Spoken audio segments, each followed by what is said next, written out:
Hello there, how are you?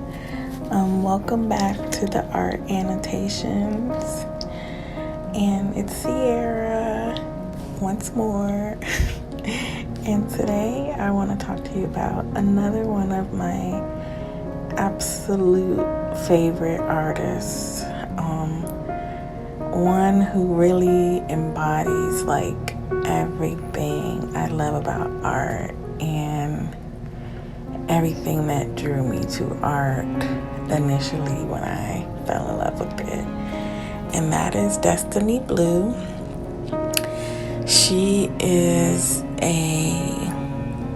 She's like a veteran, a longtime internet sensation, or however you want to call it, from at least for 10 years or so. I know that I've been a huge fan of her art.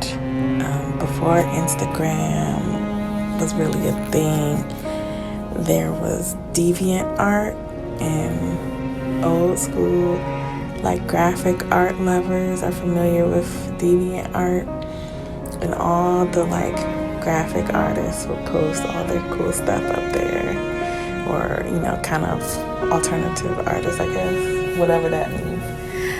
And Destiny Blue was obviously a big deal on DeviantArt, and I don't remember how I found her, but the internet is a web, so one thing takes you to another thing.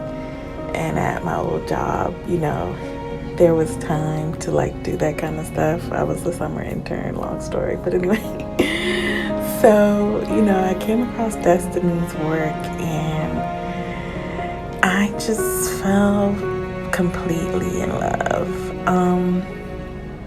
Destiny is an artist who advocates a lot for mental health and kind of makes herself almost the poster child of the realities of dealing with and maintaining our mental health. She's been very open about her struggles with depression and things of that nature, and she shares it through her art. She shares how she feels in this amazingly just heart-wrenching, sometimes sad, sometimes a little playful, but just beautiful,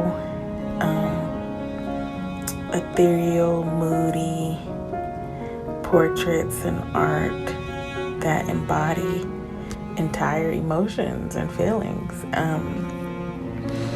And she would often on DeviantArt have like long captions about, how what inspired a certain painting and what made her feel the way she felt. And just, you felt like, wow, I know this lady, through her art. Obviously we don't know her personally, but she's been open, and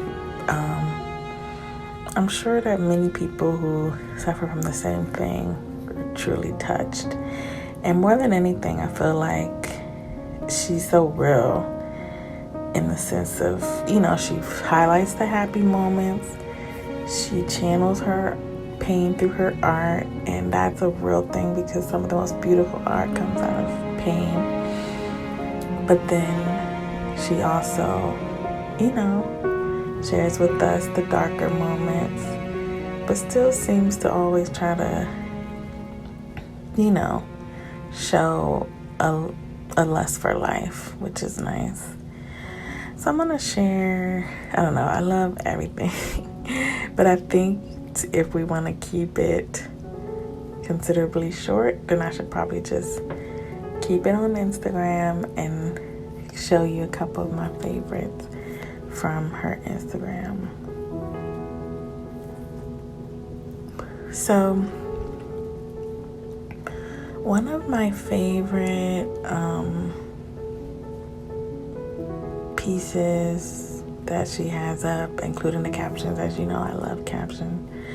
Is this one that she put up, which interestingly she put it up while she seemed to be in the hospital.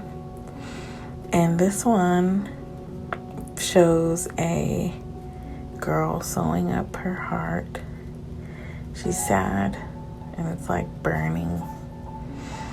And in the caption she said that when she was in group therapy, they were talking about she was talking about her past, and then another person there said, why are you blaming yourself for something that someone else did to you? And she didn't realize that she was doing that, and it wasn't even her fault. And she said that she called herself Destiny because she felt like she was in control of her life. So she felt like she could control things that she really couldn't have. But she needs to learn to forgive herself for those things. And then she asked her audience, what kind of things would they like to forgive themselves for? And do they find themselves blaming themselves for other people's actions? And so I feel like it's associated with this particular painting because you see the girl, you know, her heart's been, you know, obviously ripped apart or grabbed from the seams painfully. And she's trying to do the damage of sewing it up, you know, when she no doubt didn't cause that mess, you know. And we all do that sometimes. We all experience things and we feel like, man, if only I had done this, if only I had done that, you know. And it creates like this really super heavy burden on ourselves,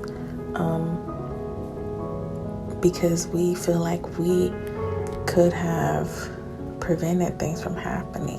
You know, we couldn't have. And I've definitely felt this so many times, and you know, felt like, if only I hadn't done this, or I should have done that. And in turn, I feel like all the consequences that comes from a situation that I didn't even cause per se, that I deserved them, they're my fault, you know. And so it's just a good reminder to like forgive yourself, you know, pat yourself up, but don't do it painfully, and don't hold yourself responsible for things that aren't your fault. Like, that's just, it's just a huge thing. Easier said than done, but very huge. Very, very huge. And so then another one that I really love is this one here. And in her caption, she said, when you open yourself a little too much. And she said that sometimes she feels like maybe she might be opening it up, sometimes she opens up too much. She doesn't know, but she likes to be real, you know.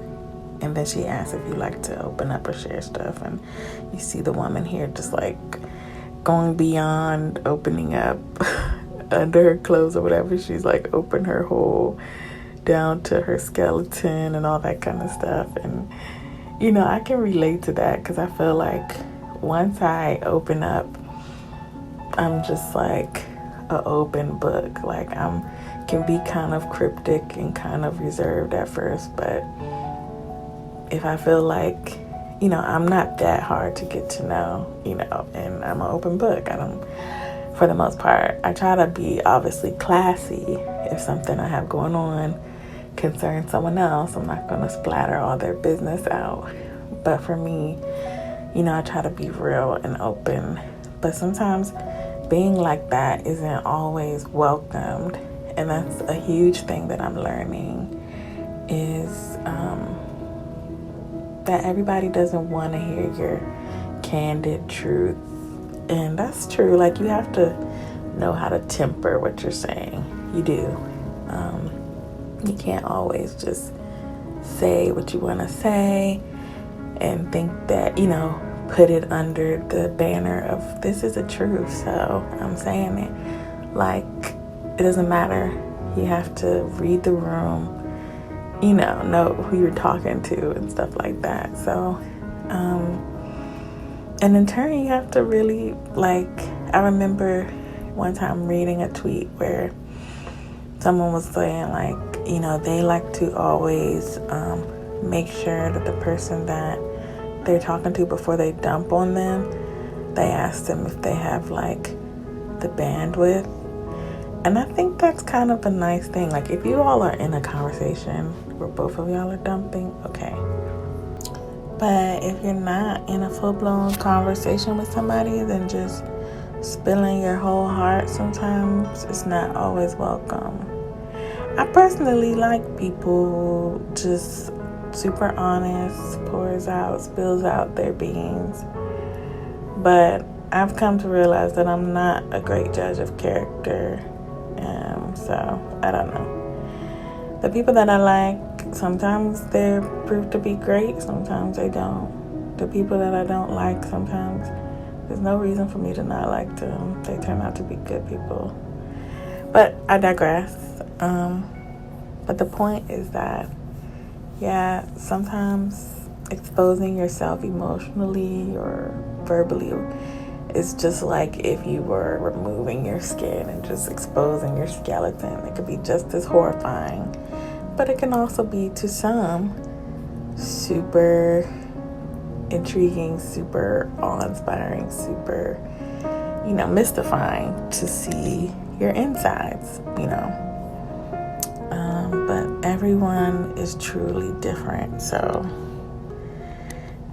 you can't even expect a certain outcome or a certain response from people when you do decide to open up.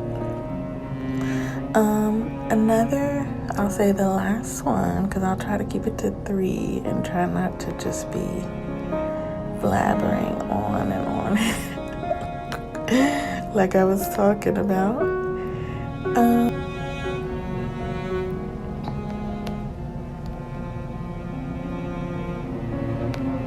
Maybe this one was the Rubik's Cube, and just the title says, "I'm complicated. Figuring out who you are can feel like trying to solve a Rubik's Cube colorblind." Wow, because I've never even solved a Rubik's Cube, but I can imagine trying to do it colorblind. Okay, it's impossible. But it's true. Like, figuring out who you are can feel like trying to solve a Rubik's Cube colorblind. That's so deep. It's so true. Like, if you're a person that's more pensive, sometimes you might, over time, you become familiar with your thought patterns and ways, but you still need outs to study and learn about yourself to a certain degree. Study yourself, study outside resources and stuff, and study about humans and how they were created and things like that, and how you react to things, and put it all in a certain perspective to figure it out. But it can be very difficult to know yourself and explain yourself, present yourself to others. You might envision yourself one way, and then only experience reveals to you who you truly are and what you're made of. And that's kind of, for me, been the best way for me to know who I am, is through experience, honestly, because over time also too, experience changes you. So the way that you know yourself is like an ongoing progress. It's like you're really trying to figure out this Rubik's Cube forever. You're just always trying to figure it out. Even if you solve it at one point, something changes once you experience something else, then it mixes all back up again. So yeah, life is really complex, and trying to get to know yourself is really complex. So yeah, I love this piece. I don't have much more to say about it, but I would suggest, if you love her art, Destiny Blue's art, I would definitely, of course, follow her on Instagram. which is a nice introduction to her work. And then if you want to buy stuff or see more from her, get prints, you can go to destinybluestore.com, and you'll see like so much other. So I really hope you check Destiny out, check her website, everything out, and enjoy her and her work as much as I do. She's the best.